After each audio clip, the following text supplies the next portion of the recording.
Okay, so today we're going to talk about slope. Slope is the steepness of a line. So the steepness of a line is called slope. It says circle the line with the biggest slope. So slope is the most steepest in that third one.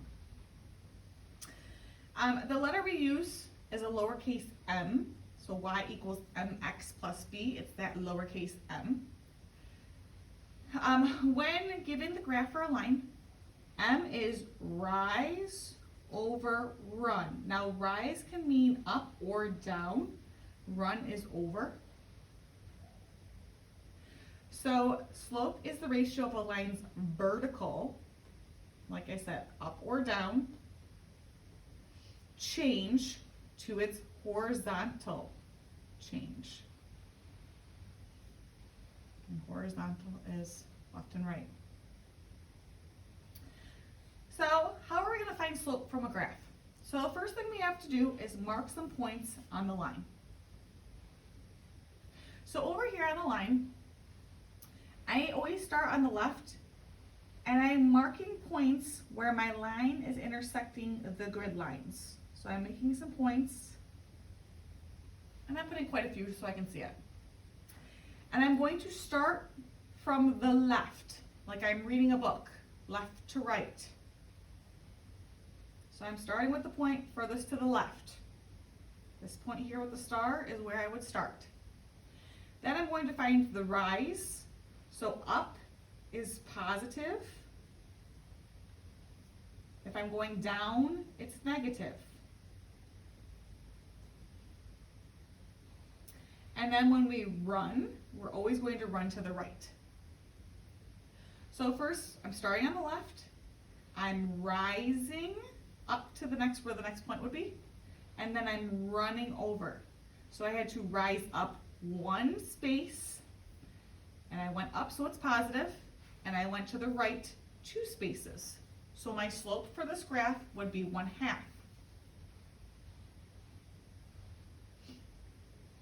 So down below it says later in this lesson we will be using a formula to find slope. We will often get fractions that need to be reduced. The images below show 4 attempts at finding the slope of a line above. Can they all be correct? So if I look at this first one, up 1 over 2. This is in simplest form, so yes, that would be correct. The second one, up 1, 2 over 1, 2, 3, 4. So this is saying up 2 over 4. I can simplify that to 1/2. There would be a point in between here. It would be right there. This next one, I'm going up 1, 2, 3 over 1, 2, 3, 4, 5, 6. So they have 3 over 6. I can simplify that to 1/2. Up 1 over 2 would be another point. Up 1 over 2 would be another point. So we always want slope in the simplest form. All the fractions, rise over 1, we want in simplest format. This next one, 4 over 8, they have rise 1, 2, 3, 4 over 1, 2, 3, 4, 5, 6, 7, 8. I want to simplify this fraction. So if I simplify this, 1/2 of 4 is 2, 1/2 of 8 is 4. I can simplify this even further. 1/2 of 2 is 1, 1/2 of 4 is 2. So it all simplifies to 1/2. So once again, we want slope in the most simplest form. All right, continuing on to my second page. It says, let's find the slope of the following lines. So first thing we're going to do is we're going to put points on our line. So I'm going on my line, I'm putting points where my line intersects the grid lines. And all I need is 2 points. Okay? I'm starting with the point furthest to the left. And in order to get to my next point, I'm going to have to go down. So I have to go down 1, 2, 3 spaces. So I'm going down 1, 2, 3. Notice I'm counting the lines. Going down 1 line, 2 line, 3 lines. So I'm going down 3. So I'm going to write my down 3 over 1, 2, 3, 4. So over 4. 3/4 is in the simplest form, so that would be my answer. Simplify those fractions. Next one, I'm putting points on my line. So a point there, a point there. All I need is 2 points. Rise 1, 2, 3, 4. So rise 4 over 1.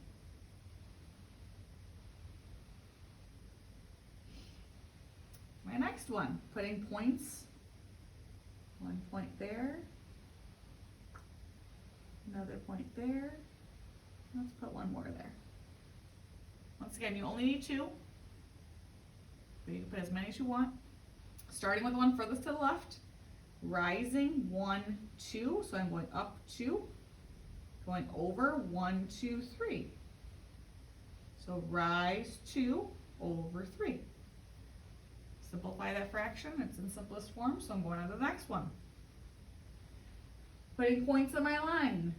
Point, point, point.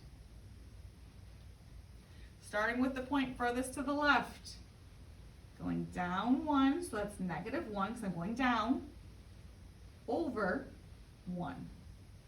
I can double check this. Down 1, over 1, down 1, over 1, down 1, over 1, and it continues on forever.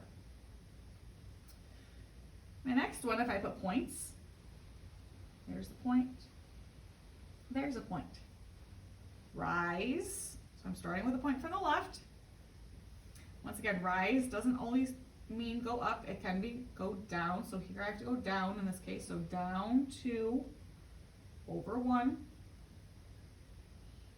I could double check it, down another 2 over 1, down another 2 over 1, so it should hit at those points.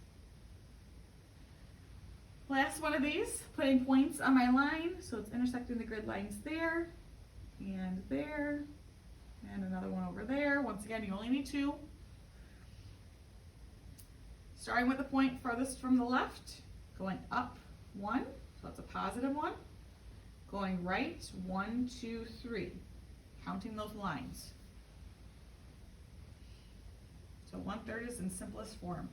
Now, there are 4 different types of slopes. So here, as I travel from left to right, because we always go left to right like we're reading a book, the slope goes up. I'm going up the slope like I'm climbing up the stairs. This type of slope is positive. Whereas here, if I'm going left to right, it's going down. So we call this negative.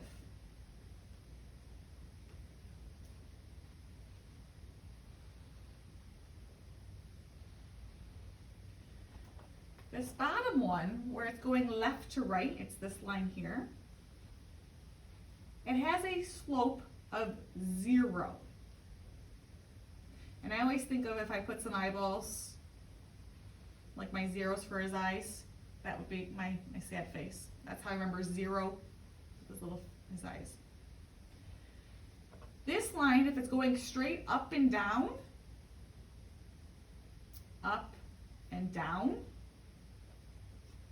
we call this undefined. And the way I remember this, it starts with a U for up, U, and it ends with a D for down. So up and down is undefined. Last but not least, on my last sheet, I have a couple things I would like you to cross off, because we're not going to get there today. We'll revisit this at a different time, because I want to just focus on graphing. So I'm going to cross off this top portion. And I'm going to cross off this bottom portion. And I'm just going to look at this middle section here, where it's got all these nice fractions. Because I want to make sure that we know how to simplify a couple fractions. And some of these fractions are a little weird. They're different than what we're used to seeing. So this first one says -3/9, which is simplifying a fraction. So I want to simplify it. I'm going to divide the top by 3 to get -1 and divide the 9 by 3. So I have 3. So it's -1/3. It's in simplest form. 4/10 in simplest form. I can divide them both by 2. 4 divided by 2 is 2. 10 divided by 2 is 5. So 2/5. Simplifying the fraction. 4/1. We could simplify that just to 4. Same thing with this negative 7 over 1. I can simplify that just to negative 7. It doesn't have to be over 1 because I know negative 7 is always over 1. Anything divided by 1 is still itself. This next one, I've got negative 2 over negative 3. And it's kind of hard to see that bottom 3 is kind of blurred out. I've got two negatives, a negative 2 and a negative 3. Those two negatives actually make it a positive. So it's positive 2/3. Same thing with this negative 1 over negative 8. Those two negatives make it a positive. So it's a positive 1/8.